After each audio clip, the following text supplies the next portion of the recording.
she laughed. You really think I'd ever introduce you to my parents?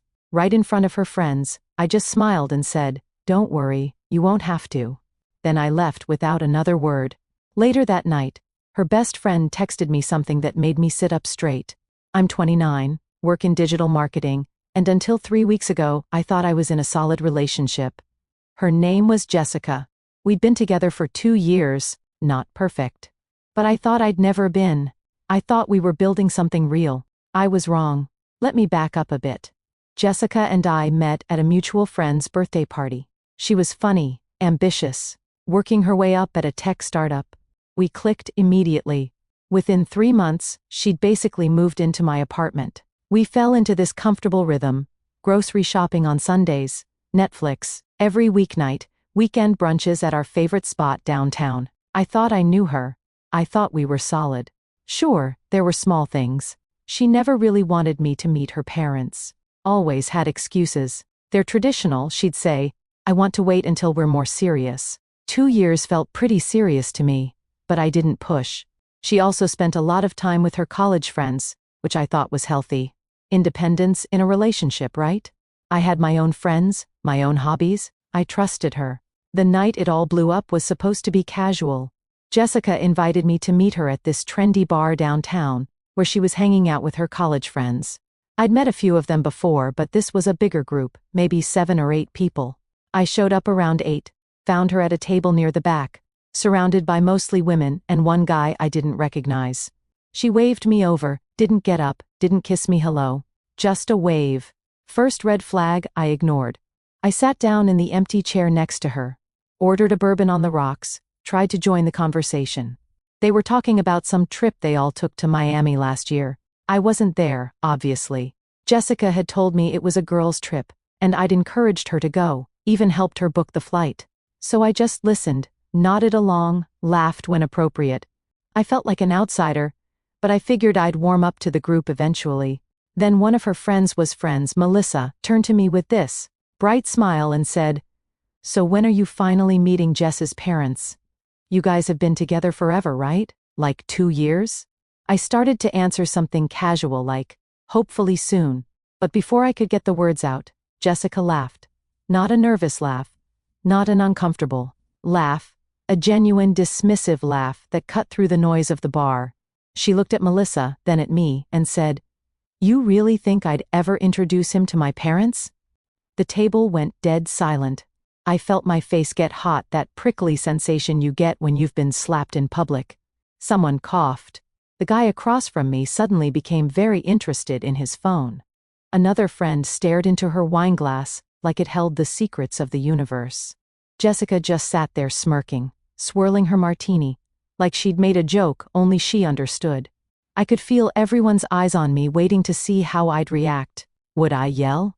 Would I defend myself? Would I shrink down and pretend it was funny? I didn't do any of that. I looked at her, really looked at her, and for the first time in 2 years, I felt like I was seeing a stranger. I smiled, not a fake smile, but the kind of smile you give when you've just figured out the punchline to a joke you didn't know you were part of, and said, "Don't worry, you won't have to." Then I stood up, dropped a 20 on the table for my drink, and walked out. I heard someone say, "Dude, what the hell?" behind me, may be directed at Jessica, but I didn't turn around. I didn't need to see her face. I got in my car and drove home.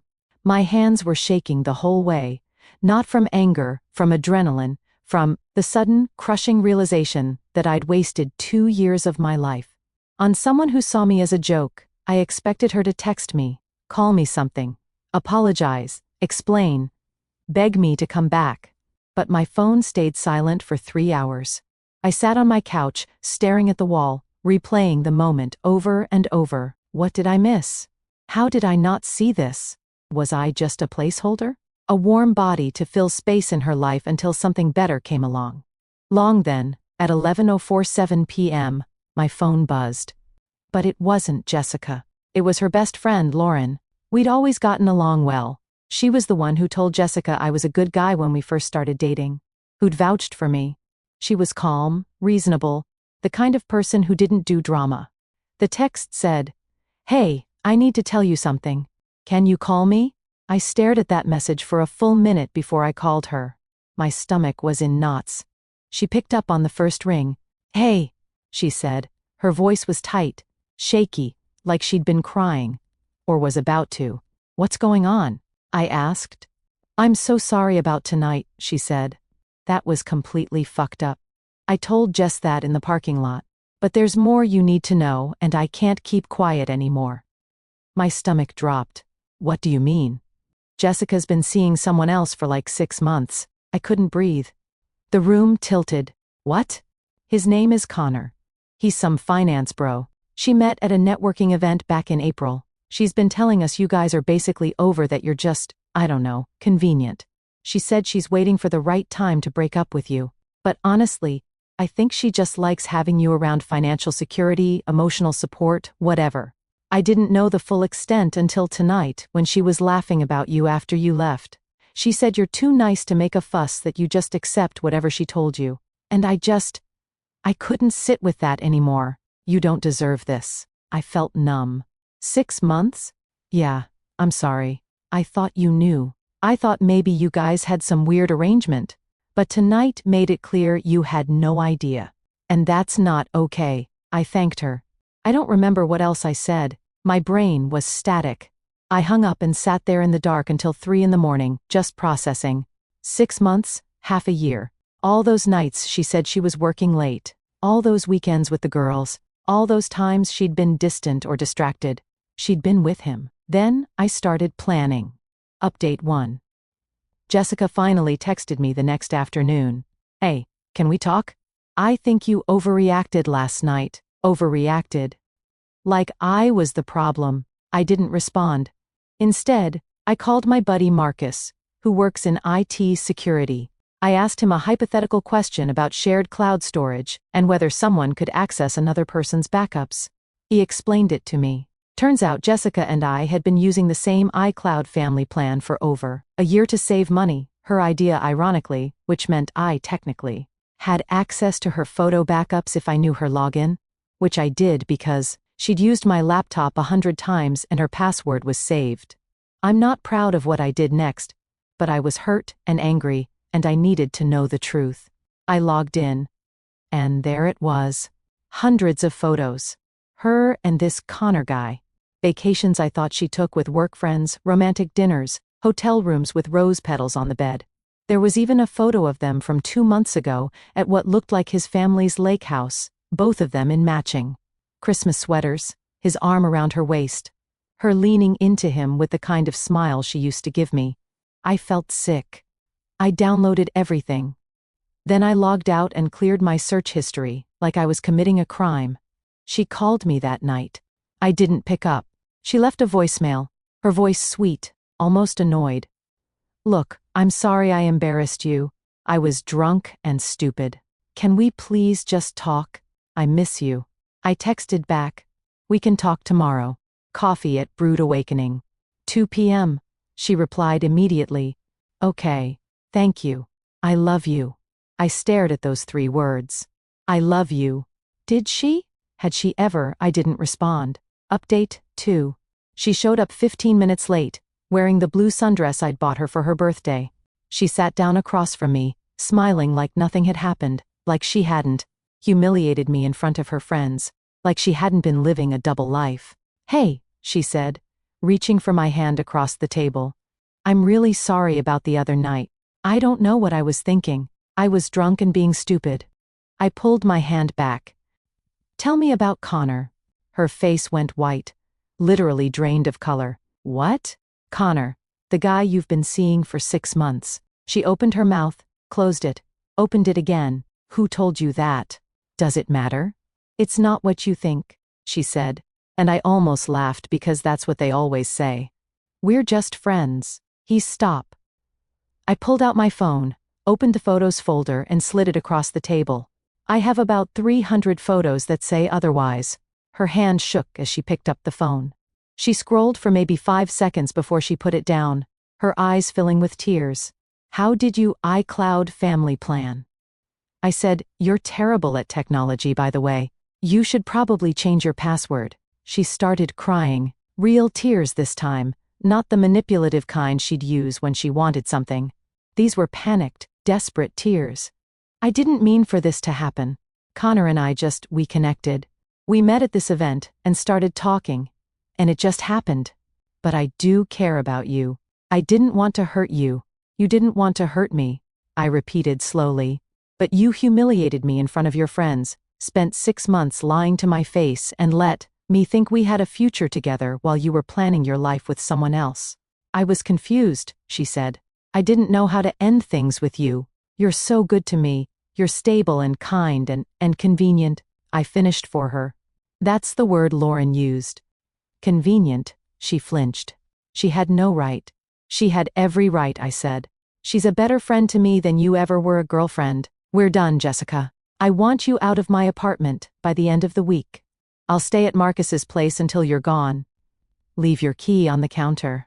She grabbed my hand across the table, her nails digging into my skin. Please, can we just talk about this? I'll end things with Connor. I'll do whatever you want. I made a mistake. Please. I pulled my hand away and stood up. No, we can't. And you should know, I already talked to the landlord this morning. The lease is only in my name. You have no legal right to stay, so pack your stuff and get out. I left her sitting there, crying into her cold coffee. I'd already talked to my landlord that morning, explained the situation. He was sympathetic, told me I had every right to ask her to leave. Update 3. She moved out in 3 days. Lauren helped her pack, texted me updates so I'd know when it was safe to come home. She's taking the coffee maker, one text said. I didn't care. She could take whatever she wanted. I just wanted her gone. Lauren texted me after. She's a mess. But you did the right thing. I'm proud of you. I blocked Jessica on everything, phone, social media, email. I even blocked Connor, though we'd never spoken and never would. I needed a clean break, a fresh start. No reminders. 2 weeks later, Lauren texted me again. Are you sitting down? My heart sank. What now? Connor broke up with Jessica. I actually laughed out loud in the middle of the grocery store. Why? Apparently, he didn't know she was still in a relationship with you. She told him you guys broke up last year, that you were just roommates finishing out a lease. When he found out the truth, I think someone from our group told him he lost it, called her a liar and a cheater, and blocked her on everything. Karma, I said, and I meant it. There's more, Lauren said. She tried to go back to her parents' house.